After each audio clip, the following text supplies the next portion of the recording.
നമസ്കാരം, മലയാളി വാർത്തയിലേക്ക് സ്വാഗതം. ഇറാൻ അമേരിക്ക സംഘർഷം ഇപ്പോൾ ഏറ്റവും അതിൻ്റെ മൂർധന്യാവസ്ഥയിൽ എത്തി നിൽക്കുമ്പോൾ ട്രംപിൻ്റെ ഒരു മുന്നറിയിപ്പ് കിട്ടിക്കഴിഞ്ഞാൽ ഇറാനെ ആക്രമിക്കാനുള്ള തയ്യാറെടുപ്പുകളാണ് ഇപ്പോൾ അമേരിക്കൻ സൈന്യം നടത്തിക്കൊണ്ടിരിക്കുന്നത്. അതിനുള്ള എല്ലാ ഒരുക്കങ്ങളും തുടങ്ങിക്കഴിഞ്ഞു. ഇറാന്റെ പരമോന്നത നേതാവായിട്ടുള്ള അയത്തുള്ള അലി ഖമേനി നിരവധി പ്രസ്താവനകളാണ് ഇറക്കുന്നത്. ഇതെല്ലാം തന്നെ അന്താരാഷ്ട്ര രാഷ്ട്രീയ രംഗത്ത് വലിയ ചർച്ചകൾക്ക് വഴിയൊരുക്കുകയാണ്.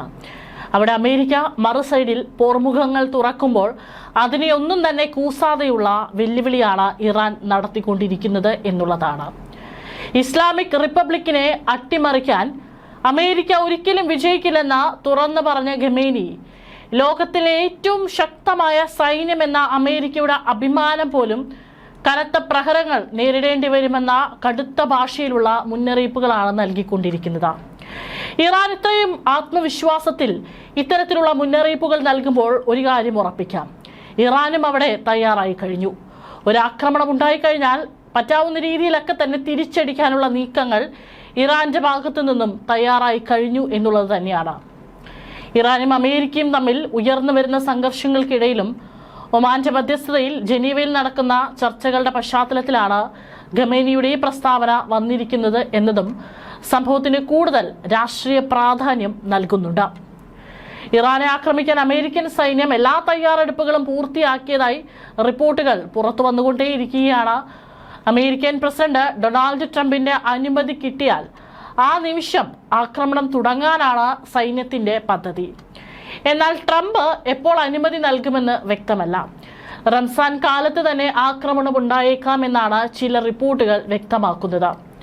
അതായത് മുസ്ലിം മതത്തെ സംബന്ധിച്ച് റംസാൻ മാസം നോമ്പിന്റെ കാലമാണ്, ഏറ്റവും പുണ്യമാസമായി കരുതുന്ന സമയമാണ്. ഈ ഒരു സമയത്ത് തന്നെയാണ് ഇത്തരത്തിലൊരു ആക്രമണത്തിന് ഇറാൻ ഒരുങ്ങുന്നത് എന്നുള്ളതാണ്. അതായത് റംസാൻ മാസം തന്നെ ഇറാനെതിരെയുള്ള ആക്രമണം ശക്തമാക്കുമെന്നുള്ള മുന്നറിയിപ്പ് തന്നെയാണ് അമേരിക്ക നൽകുന്നത്. എപ്പോൾ വേണമെങ്കിലും ആക്രമണത്തിന് തയ്യാറാണെന്ന് സൈന്യം വൈറ്റ് ഹൗസിനെ അറിയിച്ചിട്ടുണ്ട്. പശ്ചിമേഷ്യയിൽ ഇതുവരെ ഉണ്ടാകാത്ത തരത്തിലുള്ള വലിയ സൈനിക വിന്യാസമാണ് അമേരിക്ക നടത്തിയിരിക്കുന്നത്. അത്യാധുനിക ഫൈറ്റർ ജെറ്റുകൾ, യുദ്ധക്കപ്പലുകൾ, ഇന്ധന ടാങ്കറുകളുമായി പ്രവർത്തിക്കുന്ന വിമാനങ്ങൾ എന്നിവയെല്ലാം ഇക്കൂട്ടത്തിൽപ്പെടും. ഡസൻ കണക്കിന് യുദ്ധവിമാനങ്ങൾ വഹിക്കുകയും ആയിരക്കണക്കിന് നാവികർ ഉള്ളതുമായ 2 വിമാനവാഹിനി കപ്പലുകളാണ് പശ്ചിമേഷ്യയിലുള്ളത്. ട്രംപിന്റെ ഉത്തരവ് പ്രകാരം ലോകത്തിലെ ഏറ്റവും വലിയ വിമാനവാഹിനി കപ്പലായ USS ജെറാൾഡ് ആർ ഫോർഡ് പശ്ചിമേഷ്യയിലേക്ക് തിരിച്ചിട്ടുണ്ടെന്നും റിപ്പോർട്ടുണ്ട്.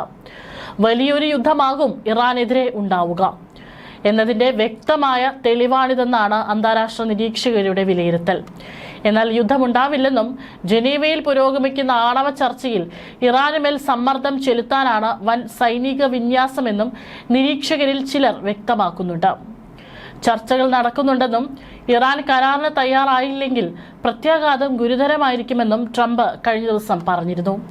മനോഹരമായ ഒരു നാവിക വ്യൂഹം ഇറാനെ ലക്ഷ്യമിട്ട് നീങ്ങിക്കൊണ്ടിരിക്കുകയാണെന്നും അദ്ദേഹം പറഞ്ഞിരുന്നു. അമേരിക്കയുടെ കപ്പലുകൾ തങ്ങൾ മുക്കുമെന്നായിരുന്നു ട്രംപിന്റെ ഭീഷണിക്ക് ഇറാൻ മറുപടി നൽകിയത്. മാത്രമല്ല, അമേരിക്കയ്ക്ക് മറുപടി എന്നോണം ഹോർമുസ് കടലിടുക്കിൽ ഇറാൻ നാവിക അഭ്യാസവും നടത്തിയിട്ടുണ്ട്. അതിനിടെ ഇന്ത്യൻ മഹാസമുദ്രത്തിലെ ഡീഗോ ഗാർഷ്യ ദ്വീപിൽ UK മുന്നറിയിപ്പുമായി US പ്രസിഡന്റ് ഡൊണാൾഡ് ട്രംപ് രംഗത്തെത്തിയിട്ടുണ്ട്. ഇറാനിൽ സൈനിക നീക്കം നടത്തിയാൽ US-ന് നിർണായകമാകുന്ന പ്രദേശമാണിത്. മേഖലയിലെ ഷാഗോസ് ദ്വീപ സമൂഹത്തിന്റെ പരമാധികാരം മൗറീഷ്യസിന് കൈമാറാൻ UK തീരുമാനിച്ചതിന് പിന്നാലെയാണ് ട്രംപിന്റെ ഇടപെടൽ. ഇറാനിൽ US ഇസ്രായേൽ സംയുക്ത സൈനിക നടപടി വൈകില്ലെന്ന തരത്തിൽ നിരവധി റിപ്പോർട്ടുകളാണ് പുറത്തുവരുന്നത്. അടുത്ത ദിവസങ്ങളിൽ തന്നെ ഇറാനെ ആക്രമിക്കാനുള്ള തയ്യാറെടുപ്പുകൾ നടത്തുകയാണെന്നും US സേനാ വൃത്തങ്ങളുടെ പ്രതികരണം. ശനിയാഴ്ചത്തോടെ ആക്രമണം നടത്താൻ ഒരുക്കമാണെന്നാണ് US സേനയുടെ നിലപാട്. വിദഗ്ധരുമായി കൂടിക്കാഴ്ച നടത്തിയെങ്കിലും സൈനിക നടപടിയിൽ ട്രംപ് തീരുമാനമെടുത്തിട്ടില്ല. കഴിഞ്ഞ ദിവസങ്ങളിൽ ഇരുവിഭാഗവും മേഖലയിൽ വലിയ സേനാ വിന്യാസം നടത്തിയിട്ടുണ്ട്. ഇറാനിലെ ബന്ദർ അബ്ബാസ് തുറമുഖത്തിൽ നാവികാഭ്യാസങ്ങളുടെ ഭാഗമായി റഷ്യൻ യുദ്ധക്കപ്പലുകൾ എത്തിയതും ആശങ്കയ്ക്കിടയാക്കിയിട്ടുണ്ട്. ജനീവയിൽ ഇറാനും അമേരിക്കയും തമ്മിൽ നടന്ന ഏറ്റവും പുതിയ ചർച്ചകൾക്ക് പിന്നാലെയാണ് റഷ്യയെ കൂട്ടിയുള്ള ഇറാന്റെ നീക്കം. മേഖലയിൽ വിന്യസിച്ചിരിക്കുന്ന US നാവികസേനയ്ക്ക് വെല്ലുവിളി സൃഷ്ടിച്ച് ഹോർമുസ് കടലിടുക്കിൽ ഇറാൻ സൈന്യം കഴിഞ്ഞ ദിവസം അഭ്യാസങ്ങൾ നടത്തിയിരുന്നു. ഒമാൻ കടലിലും വടക്കൻ ഇന്ത്യൻ സമുദ്രത്തിലുമായി ഇറാനും റഷ്യയും സംയുക്ത നാവിക അഭ്യാസം നടത്തുമെന്നാണ് ഡ്രിൽ വക്താവ് റിയർ അഡ്മിറൽ ഹസൻ റിപ്പോർട്ട് ചെയ്തിരിക്കുന്നത്. രണ്ട് രാജ്യങ്ങളെയും നാവികസേനകൾ തമ്മിലുള്ള ബന്ധമുറപ്പിക്കാനും സമുദ്ര സുരക്ഷ ശക്തിപ്പെടുത്താനുമാണ് ലക്ഷ്യമിടുന്നതെന്നാണ് റിപ്പോർട്ടുകൾ.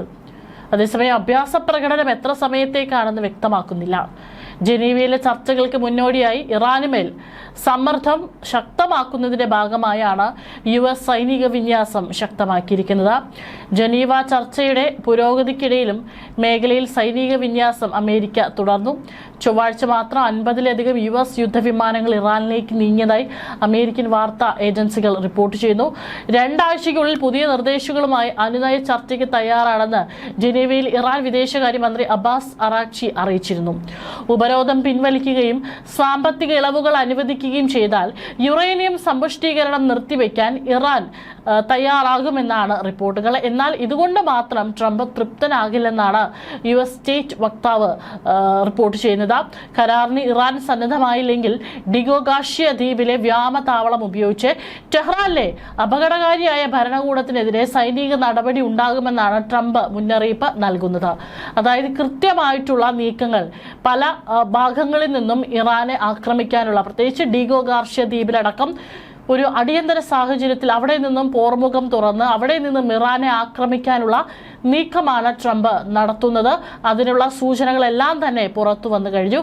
അതേസമയം തന്നെ തങ്ങളുടെ ശക്തി പ്രകടനത്തിന്റെ ഭാഗമായി റഷ്യയുമായി ചേർന്ന കടലിൽ സൈനിക അഭ്യാസമാണ് ഇപ്പോൾ ഇറാൻ നടത്തിക്കൊണ്ടിരിക്കുന്നത്.